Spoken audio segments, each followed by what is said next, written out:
പ്രളയാവശിഷ്ടങ്ങൾ തള്ളിയ സ്കൂൾ ഗ്രൗണ്ടിൽ നെല്ലും പച്ചക്കറികളും വിളഞ്ഞു. Thrissur Vadakkanchery government higher secondary school ഗ്രൗണ്ടിലാണ് കൃഷി ചെയ്യാതെ തന്നെ കാർഷികോൽപ്പന്നങ്ങൾ വളർന്നതും വലുതായതും. പച്ചക്കറികളും നെല്ലും കോൺഗ്രസ് പ്രവർത്തകർക്കെതിരെ പ്രതിഷേധ സൂചകമായി വിളവെടുത്തു. മാലിന്യം നീക്കം വൈകുന്നതിനെതിരെയായിരുന്നു പ്രതിഷേധം. സ്കൂൾ ഗ്രൗണ്ട് നവീകരിക്കുമെന്ന് ഉറപ്പു നൽകിയവർ തിരിഞ്ഞു നോക്കാത്തതിനെ തുടർന്നാണ് വേറിട്ട രീതിയിൽ വിളവെടുപ്പ് നടത്തി കോൺഗ്രസ് പ്രതിഷേധിച്ചത്. പ്രതിഷേധത്തിൽ പങ്കെടുക്കാനും കാർഷിക ഉൽപ്പന്നങ്ങൾ വിളവെടുക്കാനും നിരവധി ആളുകൾ വടക്കാഞ്ചേരി ഹയർ സെക്കൻഡറി സ്കൂൾ മൈതാനത്തെത്തി.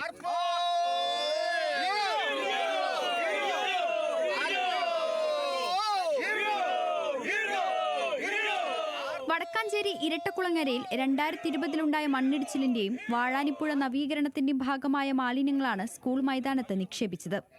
ഏതാനും വർഷം മുൻപ് വടക്കാഞ്ചേരി നഗരസഭയും ഇറിഗേഷൻ ദുരന്ത നിവാരണ വകുപ്പുകളും ചേർന്നാണ് ഇത്തരമൊരു തീരുമാനമെടുത്തത്.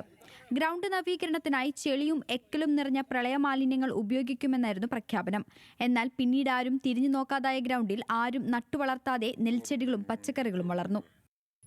ഈ ഗ്രൗണ്ടിന്റെ ചരിത്രം അറിയാത്ത ആളുകളാണ് ഇന്ന് ഈ ഗ്രൗണ്ടിനെ ഇങ്ങനെയാക്കിയിട്ടുള്ളത്. ഗ്രൗണ്ട് നാശമായത് എന്ന് മുതലാണ്. വടക്കാഞ്ചേരി ഗ്രൗണ്ട് കുളമാവാൻ തുടങ്ങിയത് VP സിംഗ് എന്ന് പറയുന്ന പ്രധാനമന്ത്രി കലാമണ്ഡലത്തിലേക്ക് വന്നപ്പോൾ അദ്ദേഹത്തിന് ഹെലികോപ്റ്റർ ഇറങ്ങാൻ വേണ്ടി ഇതിന്റെ നടുഭാഗം നോക്കി കളച്ച് കോൺക്രീറ്റ് ചെയ്ത് ഗ്രൗണ്ടിന്റെ അതിന്റെ അതുവരെയുള്ള സ്വഭാവം തന്നെ മാറ്റി. വിശാലമായ സ്കൂൾ ഗ്രൗണ്ട് കായിക താരങ്ങൾക്കോ വിദ്യാർത്ഥികൾക്കോ നാട്ടുകാർക്കോ ഇപ്പോൾ ഉപയോഗിക്കാനാകുന്നില്ലെന്നാണ് ആരോപണം. എത്രയും വേഗം ഗ്രൗണ്ട് ഉപയോഗപ്രദമാക്കണമെന്നും നാട്ടുകാർ ആവശ്യപ്പെടുന്നു.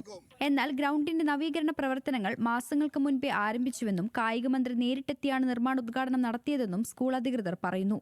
മഴക്കാലമായതിനാൽ താൽക്കാലികമായി നിർമ്മാണം നിർത്തിവെച്ചു. ഈ സമയത്ത് ഗ്രൗണ്ടിൽ പാഴ്ചെടികളും പച്ചക്കറികളും വളർന്നതാകാമെന്നും അധികൃതർ വിശദീകരിക്കുന്നു.